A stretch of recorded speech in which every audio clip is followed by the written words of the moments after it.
Bom dia a todos e sejam muito bem-vindos à conferência de divulgação dos resultados do primeiro trimestre de 2025 da Eucatex. Informamos que esta conferência está sendo gravada e será disponibilizada no site de RI da companhia, onde se encontra disponível a respectiva apresentação. Para o Q&A, sessão de perguntas e respostas, orientamos que sejam enviadas via ícone de Q&A no botão inferior de sua tela. Ressaltamos que as informações contidas nesta apresentação e eventuais declarações que possam ser feitas durante a videoconferência relativas às perspectivas de negócios, projeções e metas operacionais e financeiras da Eucatex constituem-se em crenças e premissas da administração da companhia, bem como em informações atualmente disponíveis. Considerações futuras não são garantias de desempenho. Elas envolvem riscos, incertezas e premissas, pois se referem a eventos futuros e, portanto, dependem de circunstâncias que podem ou não ocorrer.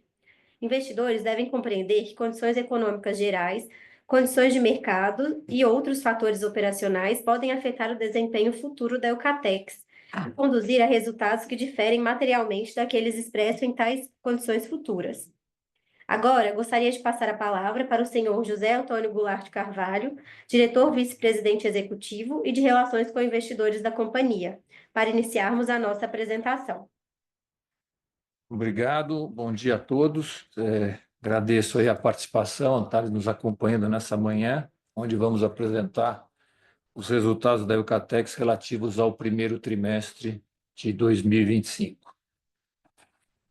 Bom, como vocês poderão ver ao longo da apresentação, foi um trimestre bastante positivo para a companhia, tanto do ponto de vista de crescimento de receita quanto de rentabilidade.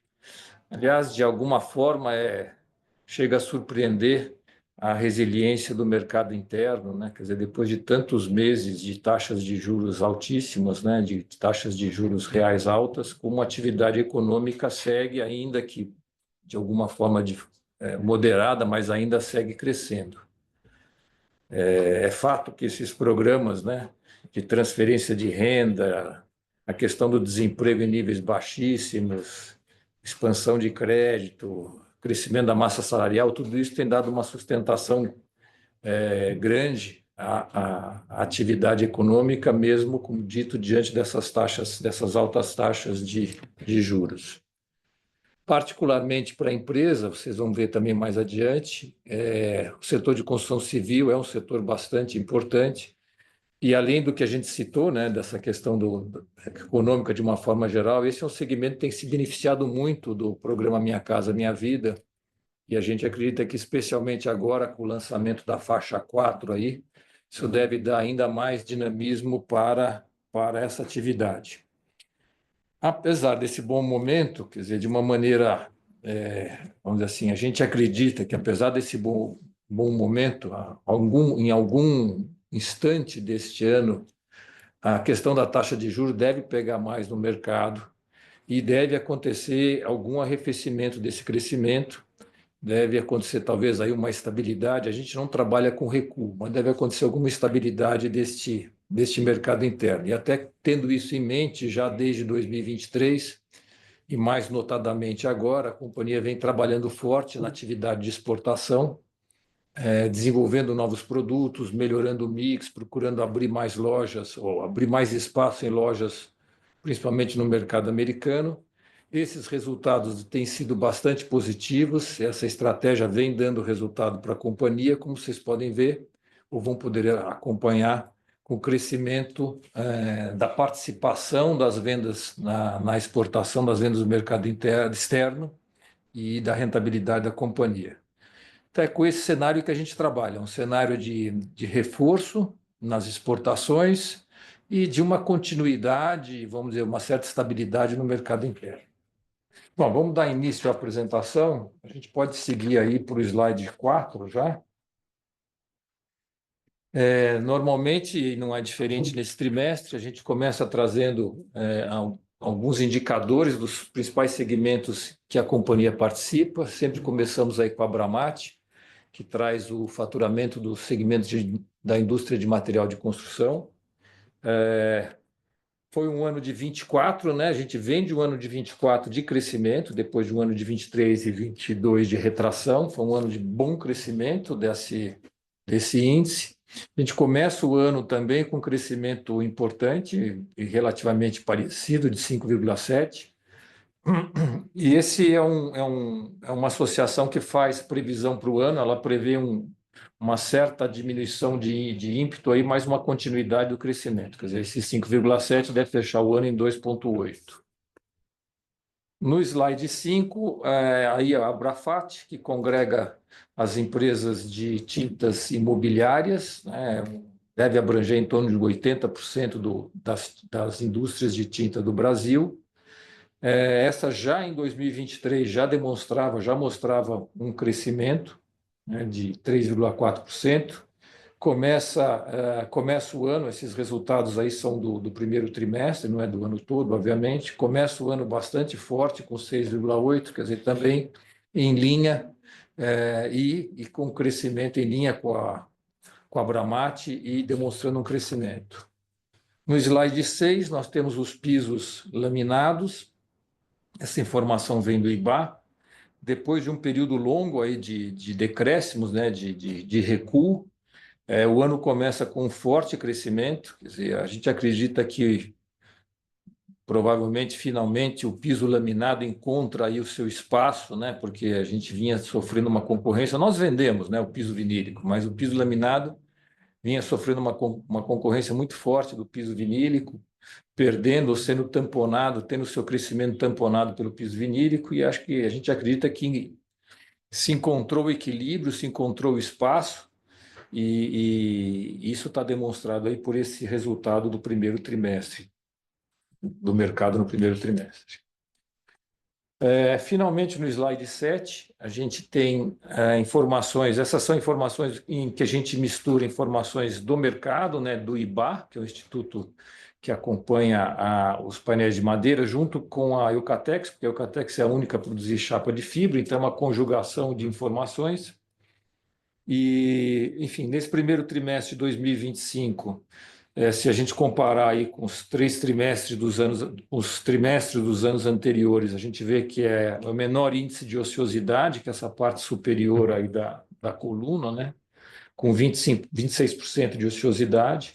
Então, foi um bom trimestre. O mercado interno, ali do lado direito, o mercado interno cresce, crescimento de 5,8% com relação ao ano passado, e o mercado externo tem aí um decréscimo, né?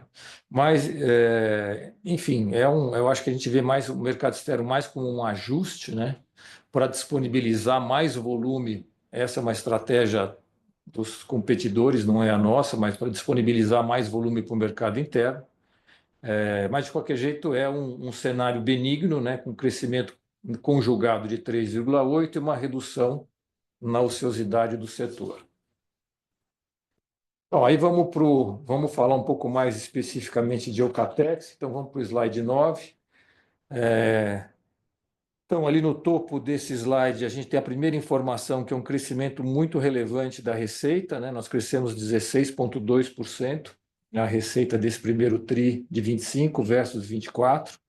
Logo abaixo, a gente tem os três segmentos, as três diretorias, que é como a empresa está organizada, né? A gente trabalha com 3 diretores atuando nesses 3 segmentos. Então, começando ali do lado esquerdo com a indústria e revenda, que representou 36% da nossa receita. Teve um crescimento de receita importante, de mais de 11% no comparativo dos trimestres. Nesse segmento, a gente trabalha basicamente com painéis de madeira, como a gente pode ver ali naqueles desenhos, né? Nós vendemos os 3 tipos de painéis: painel de MDF, chapa de fibra, HDF e MDP. O MDP é tipicamente um painel que a gente atende à indústria moveleira, né, que é a indústria seriada, a indústria de fabricação de grandes volumes de móveis.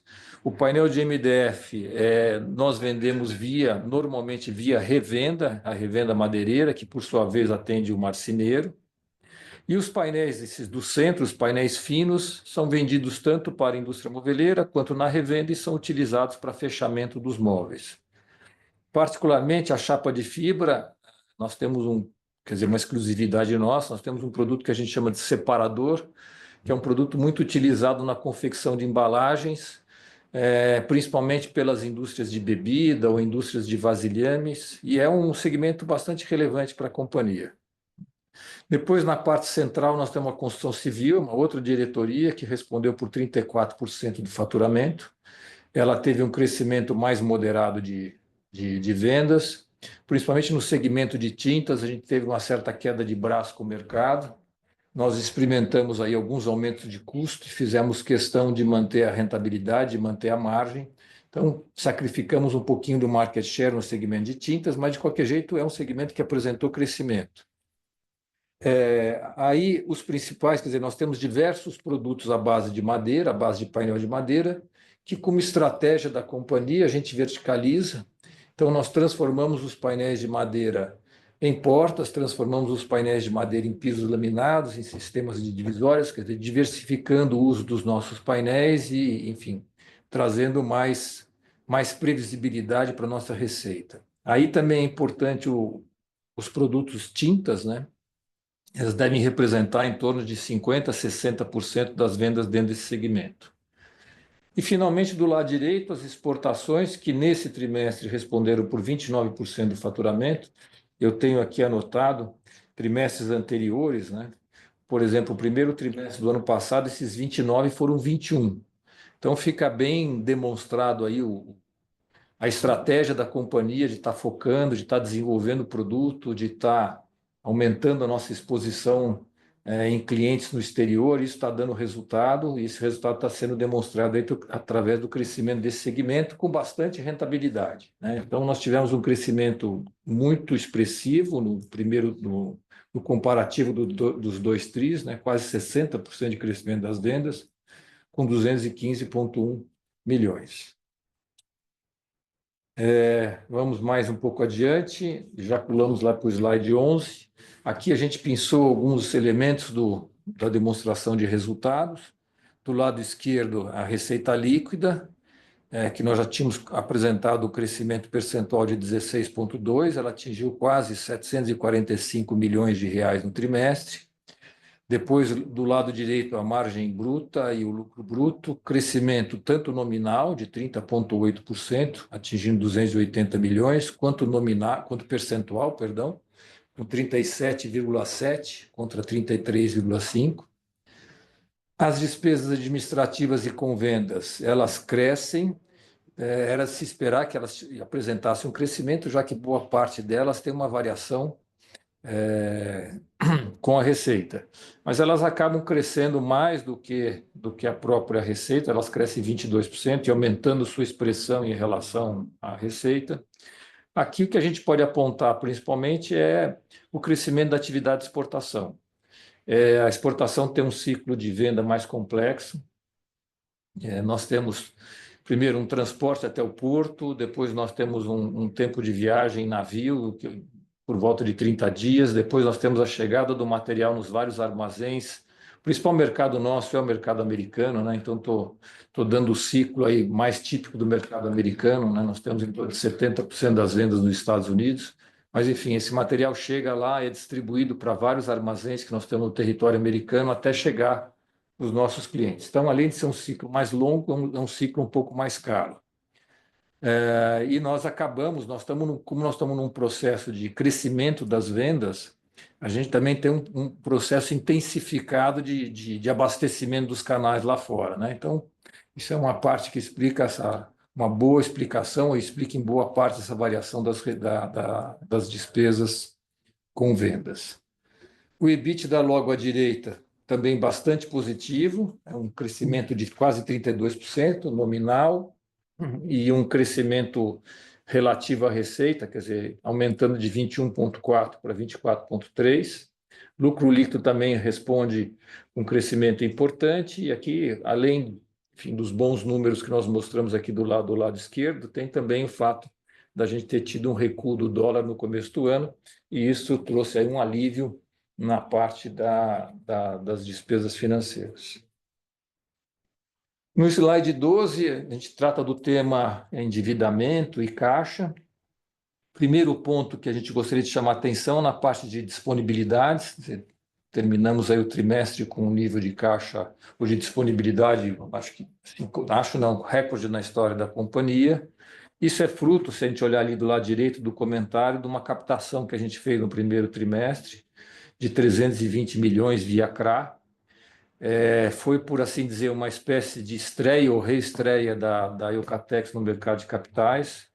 Foi uma operação muito importante, não só pelo bom resultado, mas também porque ela representa um segundo canal para financiamento das operações da companhia. Quer dizer, até essa operação, o financiamento das atividades da companhia basicamente era feito através de uma relação B2B com as instituições financeiras, e com essa operação a gente abriu esse canal importante, aí, o canal de mercado de capitais.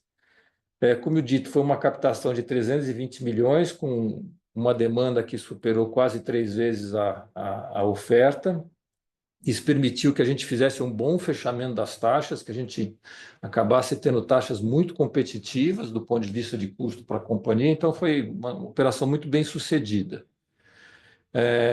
A dívida líquida, ela cresce um pouco, ela cresceu 10 milhões, mas nós vamos ver, acho que logo no slide seguinte, que boa parte disso é por conta da continuidade do investimento em giro, né, que cresceu aí acho que quase 40 milhões, um pouco mais ou quase 50 milhões de reais. Isso acabou influenciando aí a dívida líquida, que cresceu 10 milhões de reais. De qualquer jeito, a expressão dessa face ao crescimento do EBITDA, ela cai abaixo de 1, né? Nós estamos com 0,9 na relação dívida-EBITDA, que em tempos de taxas de juros do jeito que estão nas alturas é bastante relevante e importante. Finalmente, ali do lado direito, a gente tem a relação curto e longo prazo. Nós estamos com 69 no longo e 31 no curto. De qualquer forma, se a gente olhar ali a primeira linha da tabela em cima do lado esquerdo, a cobertura que as disponibilidades nos proporcionam vai além dos vencimentos no curto prazo. Então, é bastante confortável, né? Bom, no slide 13 tem justamente o que eu comentei sobre a questão do capital de giro. A gente vê que aqui não há nenhum, quer dizer, o capital de giro, o ciclo também cresce. A gente vê que não há nenhum descompasso, quer dizer, o número de dias de cliente está em ordem, está relativamente estável. A gente consegue algum crescimento que é bom na parte de fornecedores.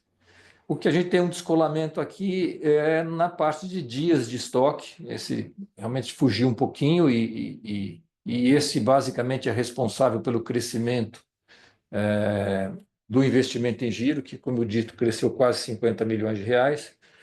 E isso é fruto desse crescimento das atividades de exportação. Há um ciclo longo, né? Tem um período longo de material no mar, depois tem um período que esse material chega nos armazéns lá, como eu disse, que é o principal mercado nosso, que é o mercado americano. Então, esse ciclo longo faz com que a gente, até que alcance a estabilidade, que a gente acabe tendo algum investimento em giro. Nós ficamos com bastante material em trânsito nesse período agora, o que representou, o que justifica esse aumento dos estoques. Vamos para o 14. Bom, aqui são os investimentos que nós realizamos no período. São investimentos recorrentes. Quer dizer, é natural que a empresa, quer dizer, ela precisa das florestas, né, de colher as florestas para disponibilizar a matéria-prima para a produção de painéis.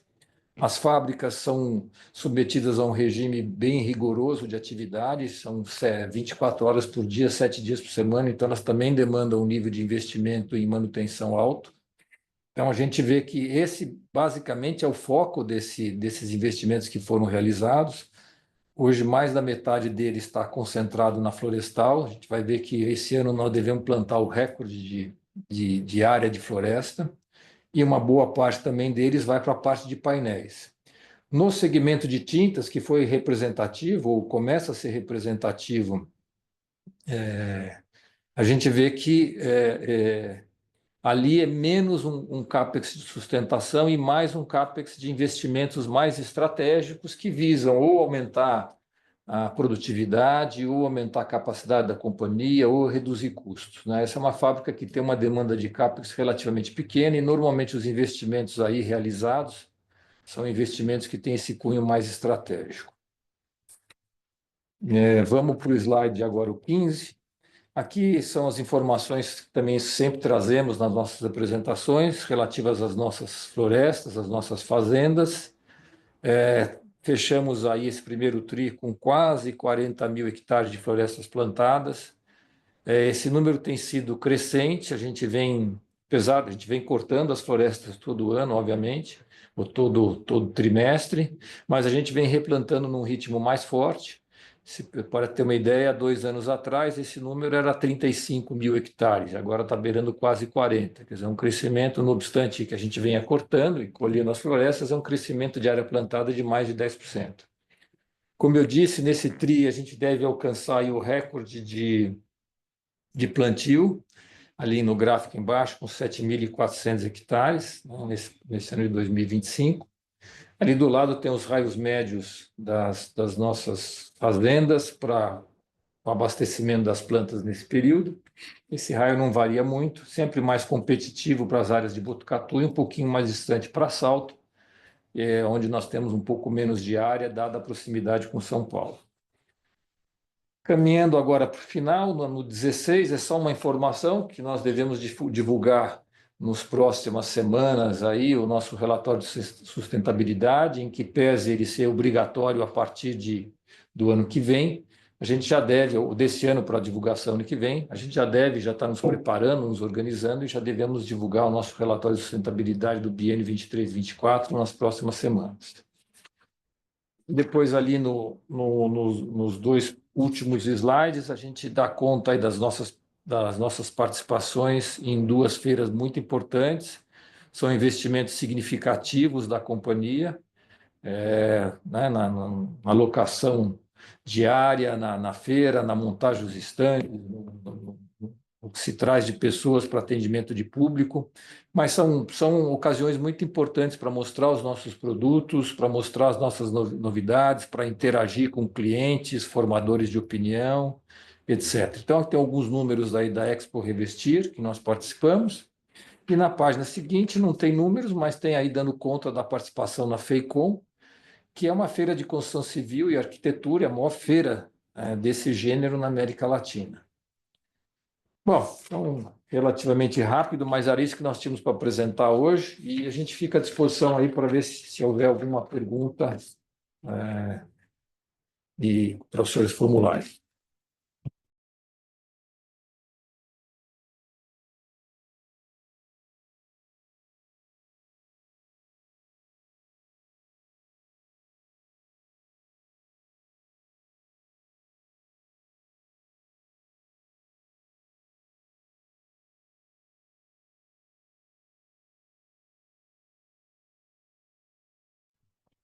Bom, temos algumas perguntas, vou aqui lendo na sequência em que elas aparecem. A primeira aqui da Sheila, obrigado pela pergunta, está nos parabenizando pelos resultados.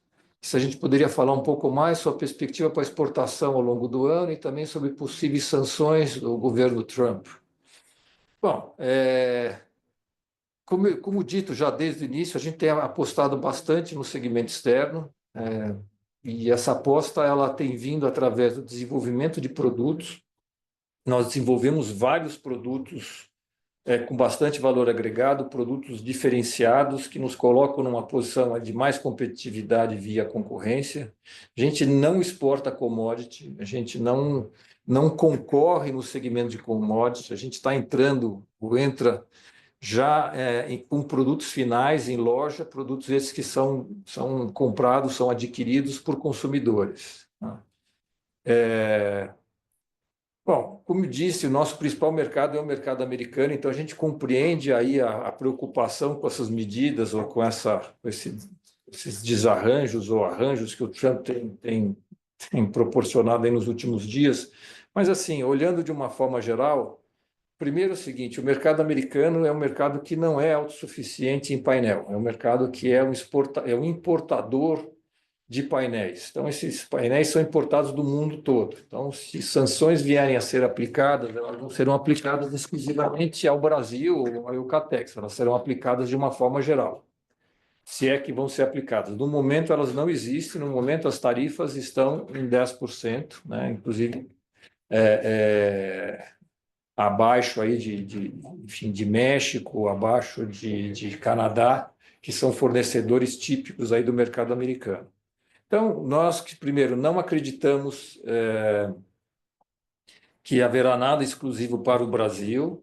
Se é que vai haver, é alguma coisa geral para o mundo, e os Estados Unidos é um importador de painéis.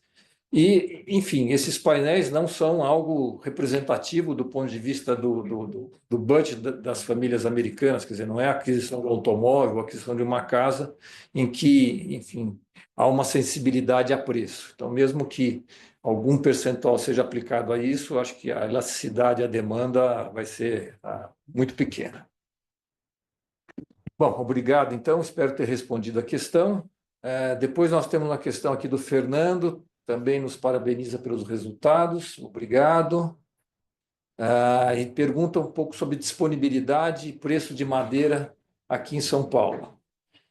Bem, o estado de São Paulo tem sido um foco de muita disputa por madeira, não só pela instalação de uma nova planta de celulose, já faz algum tempo que ela se instalou, uma planta grande lá na região de Lençóis, ali perto de Agudos e de Botucatu. Então, é uma planta que se instalou com pouca floresta disponível e ela veio comprando muito madeira aqui na região de São Paulo, veio concorrendo muito para novos arrendamentos, isso elevou o preço de madeira. A gente também tem notícias de diversas novas unidades de produção de celulose em Mato Grosso do Sul, que de alguma forma acaba concorrendo, por ser vizinho aqui do estado de São Paulo, acaba concorrendo na compra de madeira com São Paulo.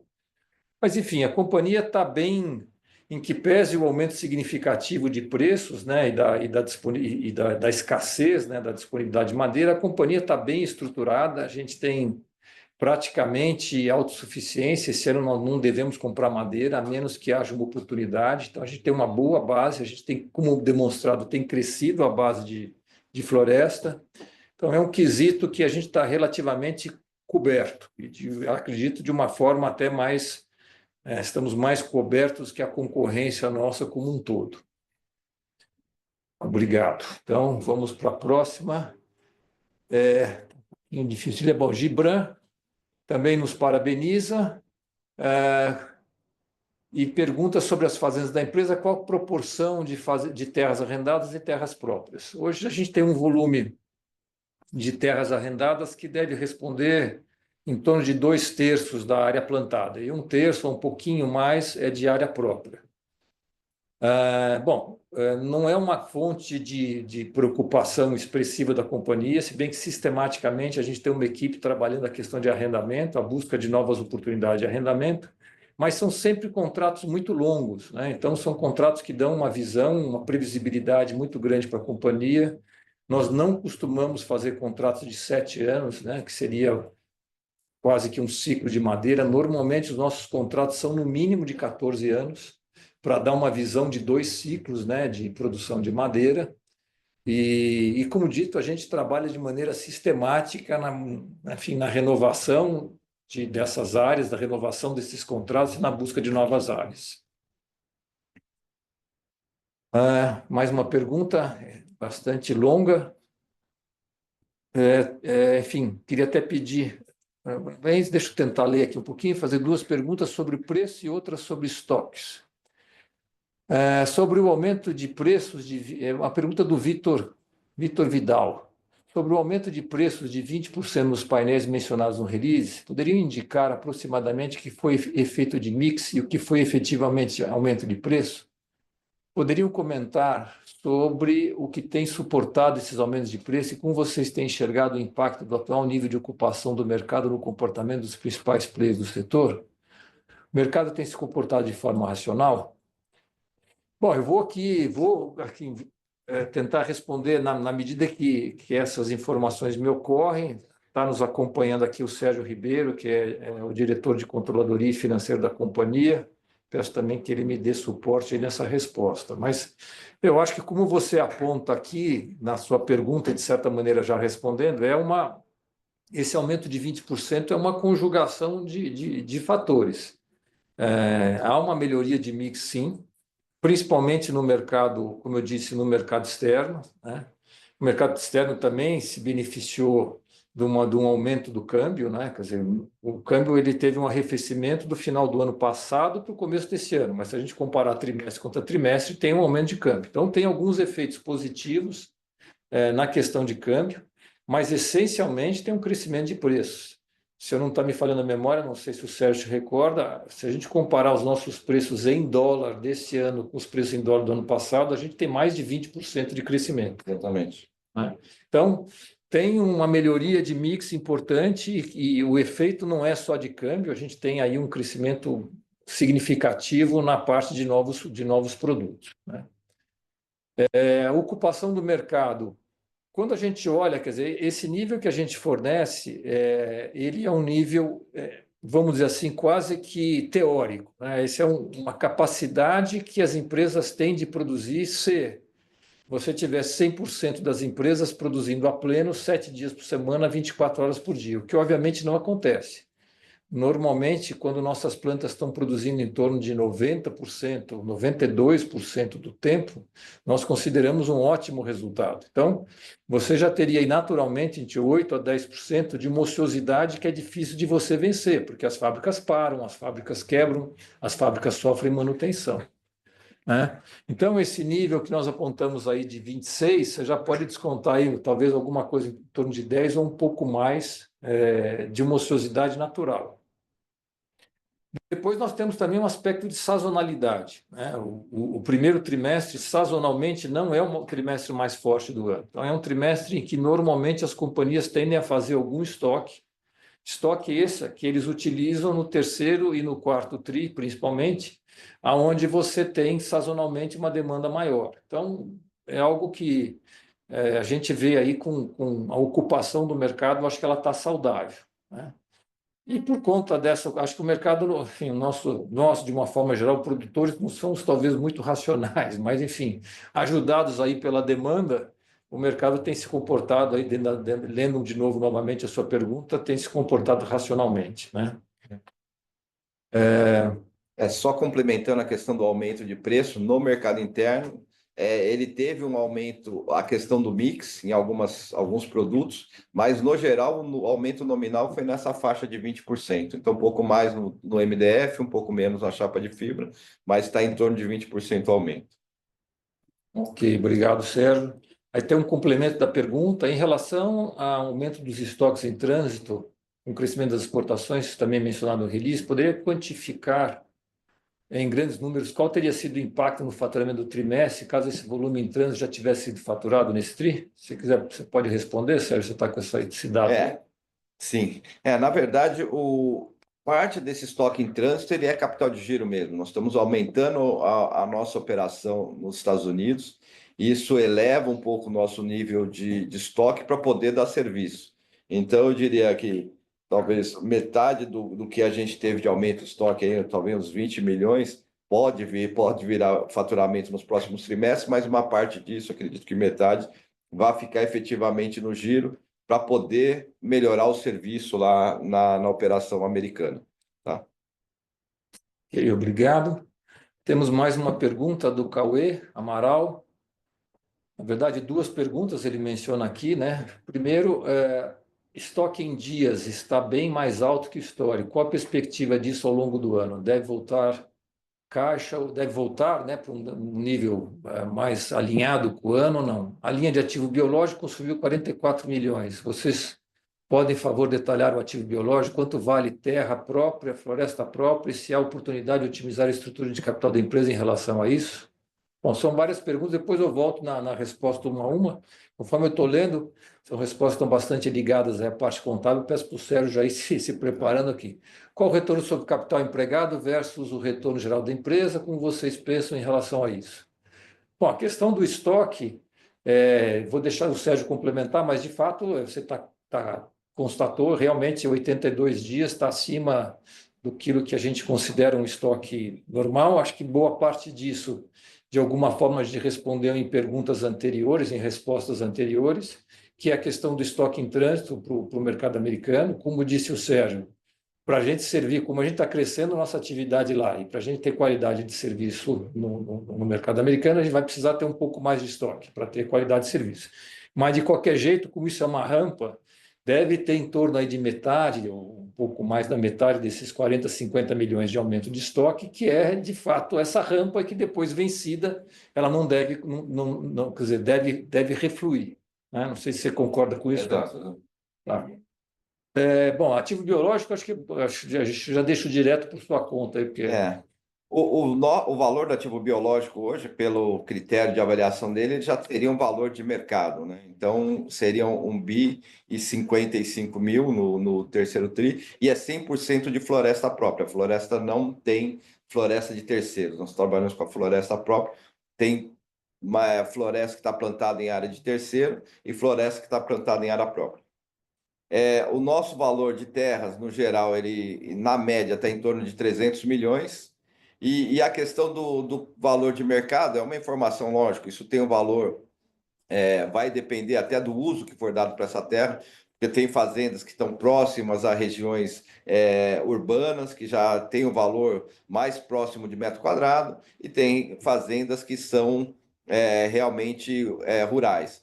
Então, isso aí depende de uma avaliação, até para a gente poder divulgar, e essa informação tem que ser dada para todo o mercado. Acho que a gente tem que se preparar para passar essa informação. de qualquer jeito, acho que o que fica certo, que a gente depreende aí da resposta do Sérgio, quer dizer, pegando até o número que ele disse, em torno de 300 milhões, é que, enfim, obviamente há uma subavaliação dessas áreas, né? Se a gente não precisa ir muito longe, pegar o volume de terra que a empresa tem, e aí, quer dizer, quem acompanha um pouco o preço de mercado de fazenda aqui no estado de São Paulo vai ver que os números estão muito aquém.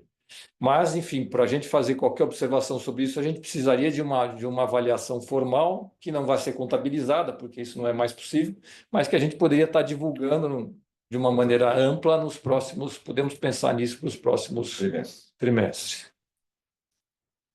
Falta uma parte da resposta. Faltou uma parte da resposta. Quanto ao retorno, eu acho que tanto o ROIC da empresa, eu acredito que hoje em torno de 12%, e o ROI em torno de 10%. Então, esses são os parâmetros aí de retorno da empresa. É isso que eu pedido. Ok, vamos ver se nós temos mais alguma coisa.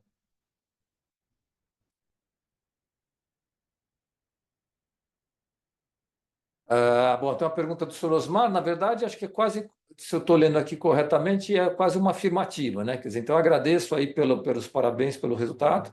Ele pede para a gente comentar sobre os dividendos atrasados. Quer dizer, na verdade, a gente, de fato, esse ano fez aí um pagamento. Quer dizer, primeiro, acabamos. Isso também influenciou a questão do caixa, né? Acabamos pagando os proventos que estavam previstos para o final de 2024, nós pagamos no início de 2025, foram 19 milhões. Se tivesse sido ano passado, isso teria tido efeito na dívida do ano passado e não na dívida desse. Enfim, esse é um ponto.